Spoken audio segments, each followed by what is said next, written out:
Theorem क्या बोल रही तुम्हें ये, ठीक है, कि मुझे दो इनवर्स लैप्लेस दी हुई है, दो, और उनका मल्टीप्लाई दिया हुआ है। भाई इंडिपेंडेंटली मुझे पता है कि इस चीज का इनवर्स लैप्लेस तुम्हारा क्या है, e की पावर 3t, और मुझे इंडिपेंडेंटली पता है कि 1/s स्क्वायर की लैप्लेस तुम्हारी कितनी है, t। ठीक है, अब ये दोनों टर्म मल्टीप्लाई में दी हुई है, दोनों टर्म मल्टीप्लाई में, कि मुझे निकालनी है किसकी, 1/s-3 और s स्क्वायर की।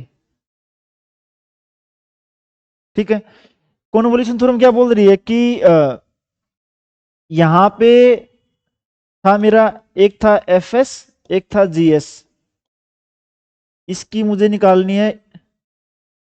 इसने बोला कि सबसे पहले लिमिट को पुट करो 0 से t, क्या पुट कर दिया, 0 से t। अब इंडिपेंडेंटली मुझे इसकी भी इनवर्स लैप्लेस पता है, इसकी भी पता है। ठीक है, एक को नाम दे दो एफ टी, एक को नाम दे दो जी टी, दोनों की वैल्यू पता है मुझे। इसने बोला कि एक जो आपने, अच्छा आपकी मर्जी है, ऐसा कुछ नहीं है कि भाई किसको एफ मानो इसको जी मानूंगा, आंसर दोनों से आएगा। बस मेन बात ये है, किसी में सिंपल आ जाएगा, किसी में थोड़ा कैलकुलेशन आएगी। ठीक है, वो आपको आइडिया लग जाएगा प्रैक्टिस करते करते कि किसको एफ लेना, किसको जी लेना है। ये थ्योरम क्या बोल रही है कि जो आपने ये एफ टी जी टी निकाले हुए हैं, एक में उसको कर दो जेड, क्या पुट कर दिया, टी की जेड कर दिया उसका, और दूसरे में टी को रिप्लेस कर दो टी माइनस जेड से। ठीक है, और सिंपल इंटीग्रेशन कर दो इसका, ये आपका आंसर है। अब मुझे दिख गया यहाँ पे आगे, मान लो कि मैंने मान लिया मेरा एफ टी कितना हो गया, टी ले लिया मैंने, इसको टी ले लिया। ठीक है, और जी टी मेरा कितना हो गया, ई की पावर 3t। ठीक है, ये थ्योरम क्या बोलती, लिमिट लो जी 0 से t, जो आपने एफ टी लिया है उसको कर दो एफ जेड, एफ टी मेरा कितना टी था, तो कितना हो जाएगा ये जेड। और उसने क्या बोला, जो आपका जी टी है उसमें टी को जहां पे टी है वहां पे पुट कर दो टी माइनस जेड। ये रहा मेरा जी टी, कहां पे टी था, यहां पे, तो क्या हो जाएगा ई की पावर 3 इंटू में टी माइनस,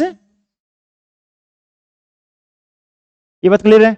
इस टर्म को मुझे इंटीग्रेट करना है, लेकिन उससे पहले इंटीग्रेट कर रहा हूं मैं with respect to Z, Z के अलावा जो भी टर्म है उसको बाहर निकाल दो। उसको, कौन सी टर्म है, ये टी बाहर है। अब देखो अगर इसको लिखता खोल के मैं,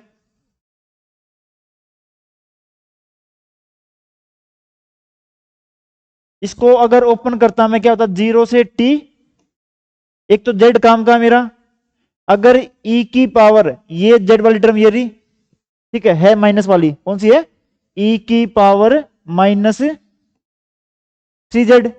ठीक है, डी जेड, ये तो था मेरे काम का। इसमें एक टर्म और थी ई की पावर 3t, काम की नहीं है, बाहर निकाल दी। ये बात ठीक है। अब मुझे कुछ नहीं करना, मुझे सिंपली इंटीग्रेट करना उसको। ठीक है, ये मेरा क्या है, फर्स्ट फंक्शन, ये मेरा क्या है, सेकंड फंक्शन। ठीक है, ई की पावर 3t साथ में है। ठीक है, फर्स्ट ऐसे का ऐसा, सेकंड का इंटीग्रेशन।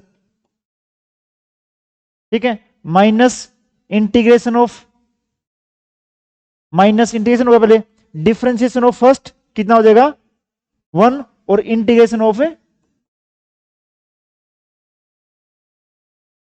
यहां तक क्लियर है। ई की पावर 3t, यहां पे भी मेरी लिमिट क्या है, 0 से t है, 0 से t। पहले सोल्व कर रहा हूं इसको मैं, इसमें ये -1/3 काम का नहीं है मेरा।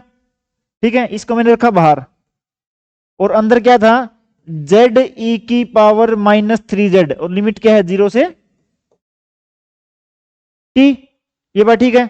इसके बाद ये वाली टर्म देखो, एक माइनस साइन ये रहा, एक माइनस साइन ये रहा, क्या हो जाएगा, प्लस, ये 1/3 काम का नहीं है मेरा, बाहर निकाल दिया मैंने।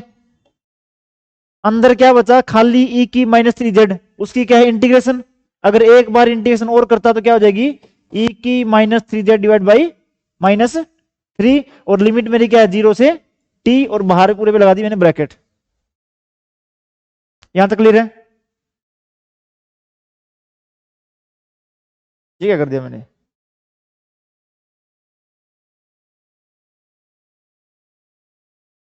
आ जाओ। लिमिट पुट कर रहा हूं, यहां पे है e की पावर 3t -1/3। लिमिट है t से 0, किसकी है, z की, किसकी है, z की। पहले पुट z पे, यहां पे z है, यहां पे z है। अगर t पुट किया तो क्या हो गया, t e की पावर -3t। ये बात क्लियर है। उसके बाद पुट करता है मैं 0। अगर मैंने 0 पुट किया तो z 0 कर देगा। 0 × 1 तुम्हारा कितना हो जाएगा, 0। तो क्या हो गया, ये तो खत्म हो गया। 1/3 ये था, -3 ये था, कितना हो गया बाहर, -1/9 है क्या, e की पावर क्या है तुम्हारा, e की पावर -3z। लिमिट क्या है तुम्हारी 0 से t। अगर पुट करूं तो क्या हो जाएगा, e की पावर -3t, और 0 पुट करूं तो कितना हो जाएगा, -1। तो यहां पे तुम्हारा क्या आ गया, e की पावर -3t -1। क्लियर है। अब मैंने कुछ नहीं करना, सिंप्लीफाई करना है इसको, और इसको अंदर लेके चला जाऊंगा मैं। देखो, -1/3 मल्टीप्लाई कर रहा हूं इसको मैं अंदर, e की 3t है, e की पावर -3t है, कैंसिल हो जाएगा, अकेला क्या बचेगा, t। ठीक है, इस टर्म का तो हिसाब हो गया। अब यहां पे आ रहा हूं मैं, माइनस साइन है ये रहा, 1/9 है, e की पावर 3t और e की पावर -3t आपस में कितना हो जाएगा, 1। -1/9 माइनस माइनस प्लस 1/9, यहां पे कितना है 1, यहां पे कितना है की पावर, ये मेरा क्या आएगा, आंसर आ गया। ठीक है। अब इसी चीज को वेरीफाई करने का जो तुम्हारा सिंपल तरीका है, वो तुम्हारा कौन सा है, पार्शियल फ्रैक्शन। क्या है, ओरिजिनल क्वेश्चन को देखो, ठीक है, इन तीनों फैक्टर्स को मैं पार्शियल फ्रैक्शन से भी सोल्व कर सकता हूं। ठीक है, पार्शियल फ्रैक्शन में ये वाली चीज तुम्हारी क्या बनती, a/s-3 plus b/s plus c/s²,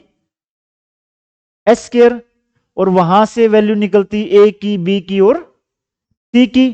तीन फैक्टर हैं आंसर में, a b और c कुछ कांस्टेंट आएंगे, 1/2 होगा, 3 कुछ भी होगा, एक नंबर होगा। लेकिन कहने की बात क्या है, तीन टर्म सिर्फ ये है।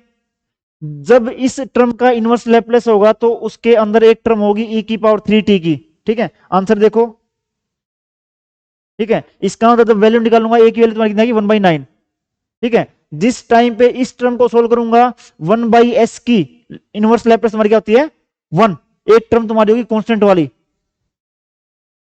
ठीक है, इसका मतलब तुम्हारी b की वैल्यू निकलती है -1/9, और ये तुम्हारा है c/s²। c/s² मतलब तुम्हारा क्या है कि एक सिर्फ t की टर्म होगी उसके अंदर। ठीक है, बाद में इसको वेरीफाई कर लो। ठीक है, इधर से भी उधर से भी हो तो तुम्हारा क्वेश्चन हो जाए पूरा। और ये क्वेश्चन पेपर में तभी करते हैं जब तुमने पहले रफ में करके देख लिया है। ठीक है, बीच में काटा पिटा नहीं होना चाहिए इसके।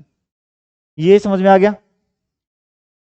एक क्वेश्चन लिखूं, सबको कर ले रहा है, लिखो नेक्स्ट क्वेश्चन एक।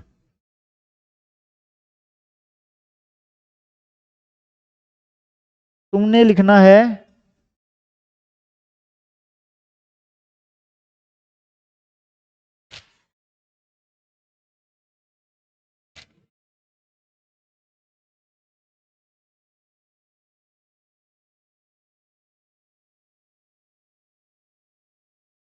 इसने लिखा हुआ क्वेश्चन, पी का क्वेश्चन है तुम्हारा, 1/s+3 और s+6 का, ये तो कल कर लिया था हमने। दूसरा करो, ये करो, 1/s² इंटू में s+1 का,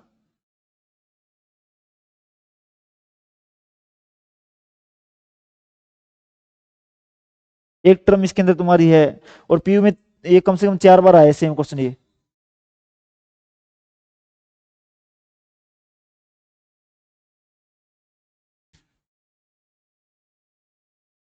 ठीक है, ये क्या बोलते हैं तुम्हारा इसके अंदर, ये तुम्हारा जीटी है, ये तुम्हारा एफटी है। निकालो।